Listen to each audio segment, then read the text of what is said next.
Claro, pero no podemos considerar a un chueta como a un sefardí. Realmente las culturas, vamos, entre comillas, son distintas, ¿no? Todos son judíos, pero han vivido experiencias muy diferentes. Los sefardíes vivieron esa expulsión que los chuetas vivieron antes en menor medida, porque yo creo que la mayoría se convirtió realmente o disimuladamente, pero poco hace. Claro, eso es lo que también tú venías a decir antes. Nadie se convierte de una religión, de unas costumbres, de una fe de un día por otro. Entonces, por eso luego siguieron con este criptojudaísmo. Y se dicen diferentes investigadores que son más especialistas en esa época que realmente la convivencia entre lo que serían cristianos viejos y estos nuevos, estos conversos que venían del judaísmo, era buena, que lo que provocó la catarsis fue precisamente la irrupción de la Inquisición en Mallorca, que fue en 1488. Y a partir de ahí sí que empezó, porque primero se les dio un periodo de gracia en el cual podían confesar sus pecados, digamos, por usar ese término, sin tener una represalia. Entonces, hubo muchos que fueron a confesar que ellos seguían criptojudaizando, es decir, que seguían con el judaísmo en la intimidad. Y entonces eso es lo que les situó en el blanco de la diana de la Inquisición, ¿no? Oye, me surge una pregunta que no sé. Los judíos tienen, igual que por ejemplo los musulmanes, o al menos los chiitas, tienen esa figura que es la taquilla, que es que tú puedes vivir la otra religión, si Mm. aunque profundamente. Eso no existe entre los judíos, ¿no? No, lo que pasa es que se dio el fenómeno, por decirlo de Claro, alguna manera, ¿no? Con el tema del criptojudaísmo. Y luego es muy relevante también que cuando luego con los procesos inquisitoriales fueron muchos los chuetas que obviamente, seguramente les iban a dar paseos por donde se estaban torturando a otros y delataron muchos a claro. otros chuetas. Y ahí en los documentos inquisitoriales los que delatan son personas de esos apellidos también. Y bueno, hablando de los apellidos, vamos a contar esto de los apellidos. Cuéntanoslo tú, que eres la experta, Laura, por favor. Sí, bueno, pues cuando se producen las conversiones, claro, los que antes eran judíos y se convierten, adoptan un apellido de un padrino. Entonces se le asignaban estos apellidos de la persona que Perdona, daba. un padrino cristiano. Cristiano, exacto, Claro. perdona, sí. Claro, entonces muchas veces eran de los catalanes que habían venido, descendientes de los catalanes que habían venido durante la conquista cristiana. Y claro, por eso también pasa que muchos de estos apellidos chuetas son comunes en Cataluña o en Valencia, pero resulta que si son de ahí no tienen esta implicación, porque lo que hicieron esos padrinos es cederlos a esos conversos. Entonces, de ahí, pues, los descendientes, cuando después hubo esas persecuciones inquisitoriales, pues quedaron esos 15 apellidos como los que eran descendientes de judíos conversos. Entonces, lo que sucede es que a veces portar un apellido chueta no significa que seas chueta, porque también puede ser de la rama de quien lo cedió al apellido, ¿no? Entonces, luego hay muchas otras implicaciones que ya comentábamos. Y lo que pasa también es que el momento más duro para los chuetas en Mallorca es 1691. Ahí hay unos autos de fe O en sea, cuatro partes. vamos, si no te importa, Sí, claro. vamos, bueno, primero, por dejar ya claro, hay 15 apellidos, creo que Sí. son los que se consideran que los descendientes con otras características añadidas, Mm. determinados oficios o tal, se consideran descendientes de judíos. Pero me estás diciendo que en 1691, o sea, 200 años, son años, después de la expulsión, todavía había criptojudíos practicando la religión judía. Exactamente. Y entonces es lo que persigue la Inquisición. Y en 1691 hay unos autos de fe que afectaron a 34 personas y se les condenó a la hoguera en una época muy tardía comparado con el resto, ¿no?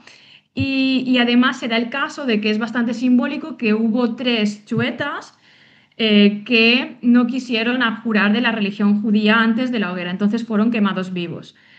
Entonces, lo que pasa es que, y realmente la aparición de la palabra chueta data de poco antes de 1691, igual 1670 y pico es cuando empieza a ponerse esta denominación.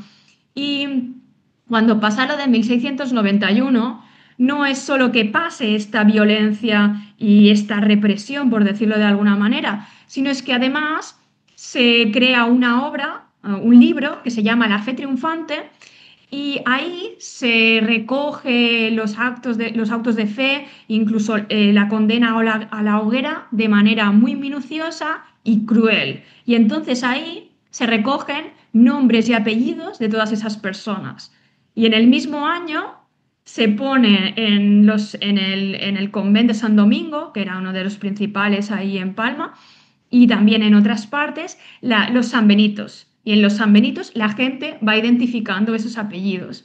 Pero todavía lo más grave es que la fe Perdona que yo te vaya interrumpiendo. Claro. ¿Qué son los sanbenitos? Explícalo. Sí, es decir, serían los retratos con los trajes de aquellas personas que habían sufrido la represión de la Inquisición. Y claro, identificando otra vez con los apellidos, se genera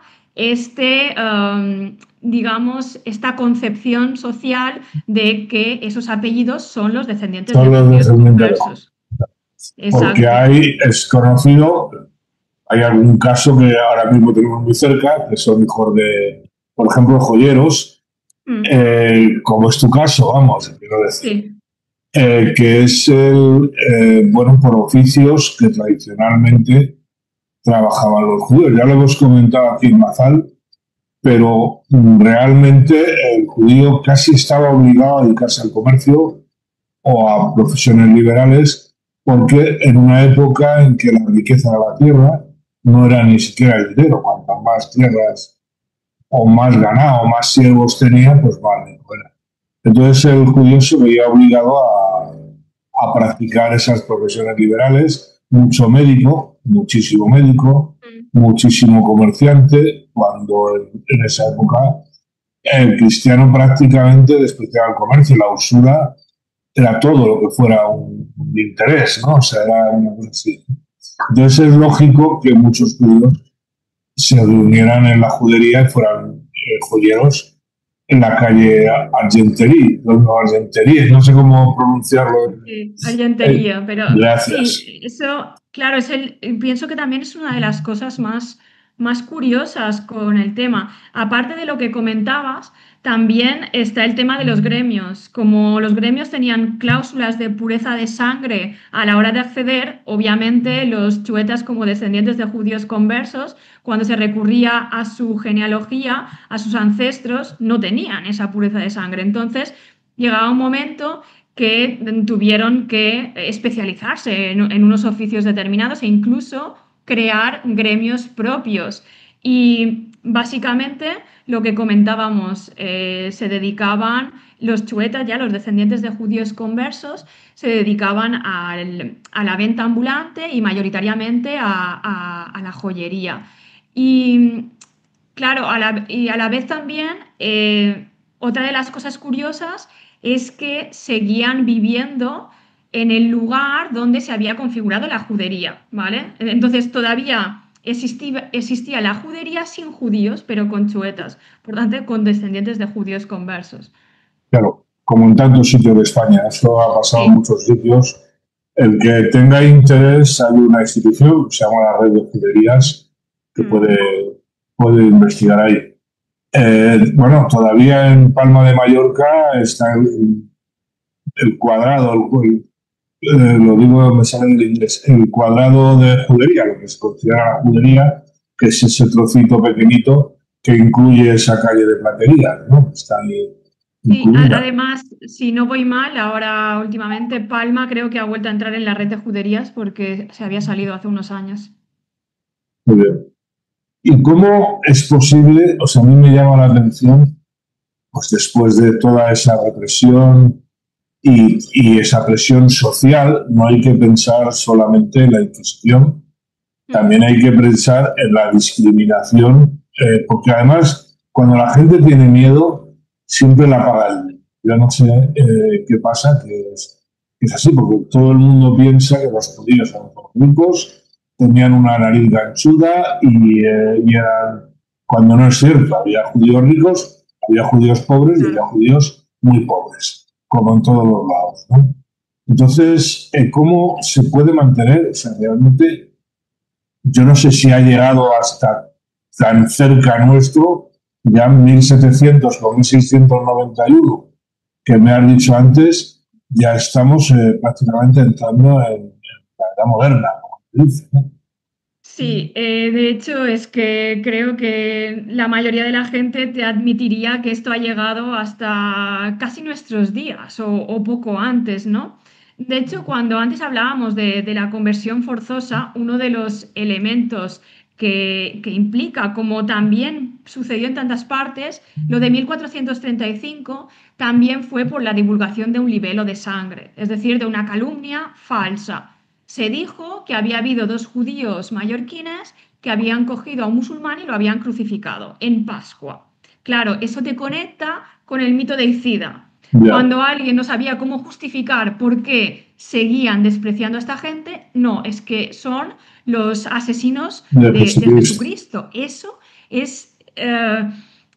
todavía pienso que puede haber gente mayor que tiene esta percepción, porque es algo que se ha divulgado muchísimo y a veces me preguntan, ¿y cómo se pudo hacer?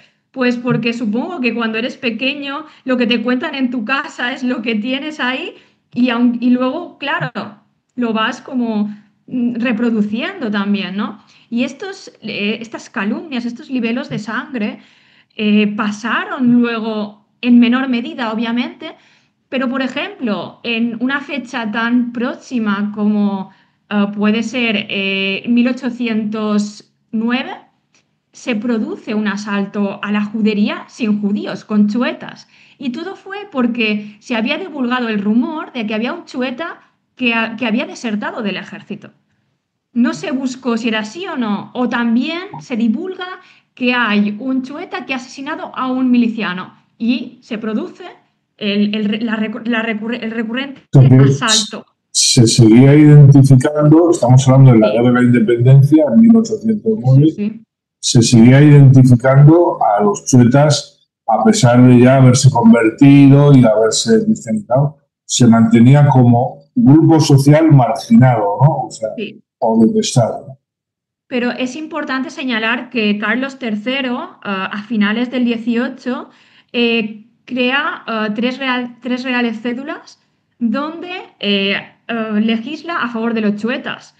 Se dice que se permita que puedan ejercer cualquier oficio, se dice que puedan enrolarse en el ejército, también se les insta a poder vivir en cualquier zona, no solamente en la judería. Y luego lo más importante y lo que denota que esto fue papel mojado es que se prohíbe que se insulte a los chuetas o que se les diga chuetas. Entonces, lo más curioso de todo es que, porque todo esto vino porque hubo unos chuetas que ya se hartaron de tanta intolerancia y fueron a la corte de Carlos III y ahí presentan un memorial. Y entonces los poderes fácticos mallorquines, el ayuntamiento, la iglesia, la universidad, los gremios, la aristocracia, se posiciona en contra de los chuetas y dice, nosotros no vamos a respetar nada de todo esto porque esta gente es peligrosa y no vamos a acatar estas órdenes. La gente Entonces es estaba peligrosa, muy se vivo, decía, ¿no? ¿no? Que era peligrosa, era la fuerza que podían tener los chuetas como grupo social. Yo no sé Nada, cómo identificarlo, pero vamos, no creo que fuera. no, desde luego que no. Pero bueno, así era. O sea, que realmente ya llega un momento que pesa más la marginación social, vamos a decirlo así, que la presión política o la presión... claro, lo que pasa es que es fácil, ¿no? Lo que me cuentas de la guerra de independencia, pues si yo quiero desviar la atención de que otros no se están alistando, ¿qué tal? Pues se busca un cordero propiciatorio y ahí vamos, ¿no? El uso del judío como cabeza de turco es una constante durante la Es un historia. clásico, sí. Es un clásico.